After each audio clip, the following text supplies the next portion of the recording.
2018 has a wealth of new action-adventure games coming. Of course, we at gameranx want to sort it out. I'm Falcon, and today, 10 new action games of 2018. Just a quick disclaimer for what we mean with action-adventure games. It's a really broad category, and some of the games that you'd probably consider the bigger names coming aren't necessarily coming this year anyway, like Kingdom Hearts, Dave's Gone, or Last of Us Part 2. So just keep that in mind. We didn't forget those games, but we think you're going to want to check these out. Number 10 is Yakuza 6. I don't know if you have ever played the Yakuza games, but they are very, very different. Imagine combining Virtua Fighter with Grand Theft Auto, and that's in the ballpark of what Yakuza is. But more importantly, Yakuza is always a masterclass in how to do an open world. They're never huge, but they're always packed, very lived-in feeling, alive. These games manage to come off as equal parts totally wild and a pretty serious, interesting open world game with tons of extra stuff to do. There is no Yakuza game that doesn't contain several other Sega games. Basically, these games have always been a treat and managed to continue to evolve, and I've been looking forward to the English language version of Yakuza 6 for quite a while now.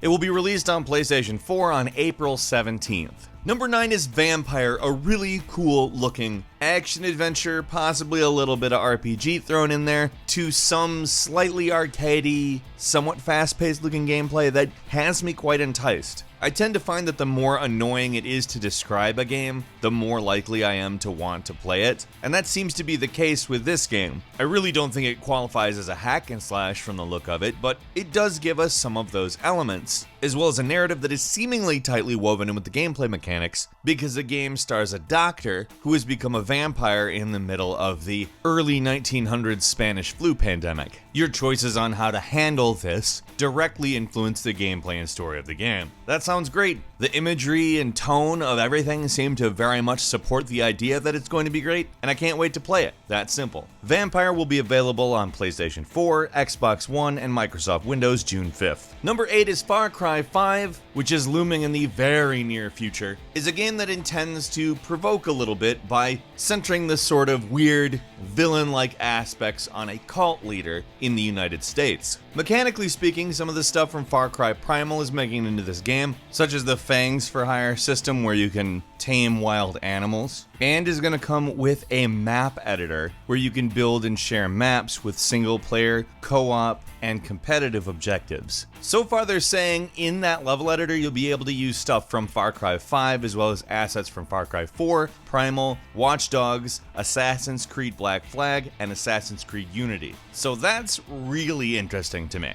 All in all, to me, it looks like one of the more interesting versions of Far Cry we've seen yet. Whether or not that pans out to it being good, we don't know, but they're taking it in a lot of interesting directions, giving us a lot of new options that, while certainly have been done elsewhere, haven't in Far Cry, and stuff like that level editor I think is something that makes me really want in. Far Cry 5 is hitting PlayStation 4, Xbox One, and Microsoft Windows on March 27th. That is very soon, so look out. Number 7 is SpiderMan for the PlayStation 4, coming straight from Insomniac Games, developers of, among other things, Sunset Overdrive and Ratchet and Clank. They've done plenty of other amazing stuff, but that's probably my favorites. And basically this is what seems to be the Spider-Man game we've been waiting for a very long time. There have been a couple of Spider-Man games over the years that have gotten it right enough, but they've never really been on a system with the kind of power that the current generation has. And over time, movement has evolved. For instance, there is parkour in a lot of games that work pretty well. And it seems to me like there should have been a Spider-Man game at this point, at least one that can update the kind of mechanics that we've seen in previous good Spider-Man titles to make the perfect Spider-Man title. Like, the cool thing about The Amazing Spider-Man 2 is the web slinging.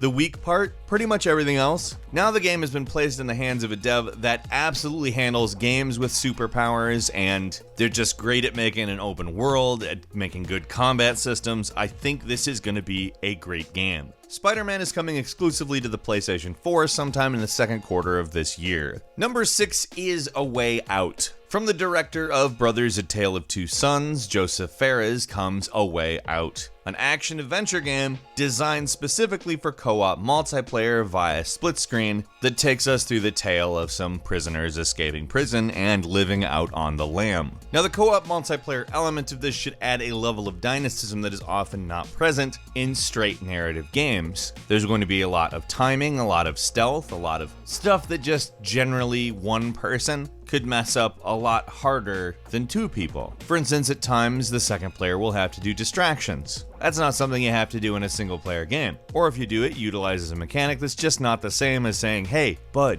can you get that guy to look like over there? There's something about this game that sticks out for me. I think as far as narrative games go, this is going to be very interesting. Brothers: A Tale of Two Sons was very well regarded. It's a good game as far as I'm concerned. I enjoyed it, and I really can't wait to see what gets cooked up here. A Way Out is coming March 23rd on Xbox One, PlayStation 4, and Microsoft Windows. Number 5 is Crackdown 3. Oh, Crackdown 3, you are my white whale. At this point, I don't even care what Crackdown 3 is even about, though I expect it to be very interesting due to Terry Crews' involvement. What I really want is to just knock over a damn building with that cloud computing, and then to knock over another damn building, and then another, and just go on until I've leveled a city, because that's, frankly, what I want to do in Crackdown 3. And in taking so damn long making the game, that's the main thing I remember, so if it doesn't live up to what they've been showing us, I have a feeling hell is going to be raised. Not on my part. If it's a good game with a lot of destruction, just not full destruction, I'll be fine. But a lot of people are waiting for this game, waiting to destroy a city, basically. It's gonna come out sometime this year on Xbox One and Microsoft Windows. Hopefully. Number 4 is Shadow of the Colossus, a truly innovative game even today. Honestly, comparing it to just about anything else is pretty useless. It is an incredible game that broke so many boundaries as to what a game even is. The remake has been out a couple of months. If you're interested in specifics, you might want to watch Jake's Before You Buy. I pretty much agree with every word he says in it, but it is absolutely a worthy remaster of, frankly, one of the most important games in gaming. Shadow of the Colossus is out on PlayStation 4 right now. Number 3 is Shadow of the Tomb Raider, and I'm gonna go ahead and say this. I really hope that this is a good game. I'm a little leery on that. Not that Eidos Montreal is bad or anything. They recently worked on the 2 Deus Ex games that are actually very good, at least as far as I'm concerned. It's just that they're working on the game and not Crystal Dynamics, who handled the first 2 of this series of Tomb Raider. So that has me a little nervous. That said, I love that they're putting it in the Mayan pyramids. The 2 new Tomb Raider games, as far as I'm concerned, are exactly what I want from Tomb Raider, and I'm very happy with it. I would like to see them shake up the story in some way, but I don't know that we're going to really see that. They seem to have found a formula they like, and I'm not sure whether I want them to deviate from that formula too far, or if I want them to stick to it too much. I'm kind of in the middle, and I don't know what Eidos Montreal is thinking. I think it's probably a given that it is going to be better than the Tomb Raider movie, though. With some degree of luck, we will have forgotten about it by the time this game comes out. Shadow of the Tomb Raider is coming to Xbox One, PlayStation 4, and Microsoft Windows September 14th. Number 2 is God of War, a reboot and a sequel at the same time, where Kratos now enters the realm of the Norse gods in Norse mythology. And he has a kid and a beard. Now, that's a very simplistic explanation, but here's the thing. It looks as though it's gotten more complex, more mature, more layered.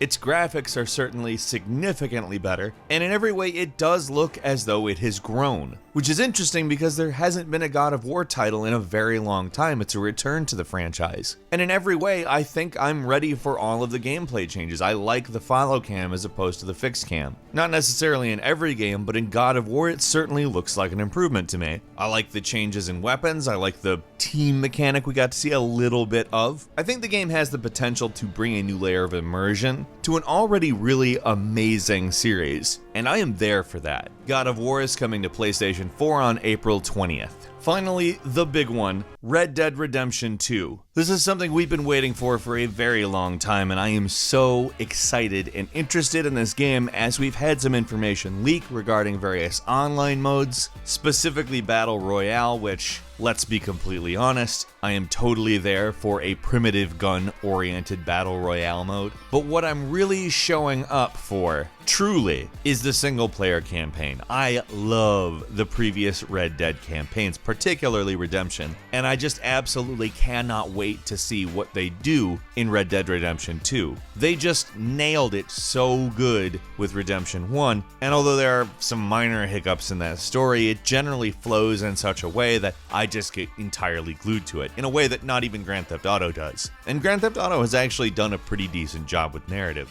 Red Dead Redemption is coming to PlayStation 4 and Xbox One on October 26th. Couple of bonus games for you. Bloodstained Ritual of the Night is a Metroidvania game, actually made by the Castlevania producer, and it is very much a spiritual successor. It does look very much in the vein artistically speaking, but I think it's the mechanics that'll really attract you to a game made by the original Castlevania producer to be like Castlevania. And finally, Ashen, a game that has some very, very pretty graphics, that has a wanderer searching for a home in a world where nothing lasts. The game claims to mainly be about forging relationships, and frankly, I really want to see how that plays out because I love the art style in this game so much. Looks cool as hell. In fact, all these games look cool as hell, and I can't wait to at least give them all a spin. How about you? What are you looking forward to the most? Leave us a comment, let us know what you think, and if you like this video, click the button. If you're not subscribed, now would be a great time to do so. We upload brand new videos every day of the week, and the best way to see them first is, of course, a subscription. We are building an army. You join the gameranx army by subscribing, and we thank you very much for watching this video. I'm Falcon. You can follow me on Twitter @FalconTheHero, and we'll see you next time right here on gameranx.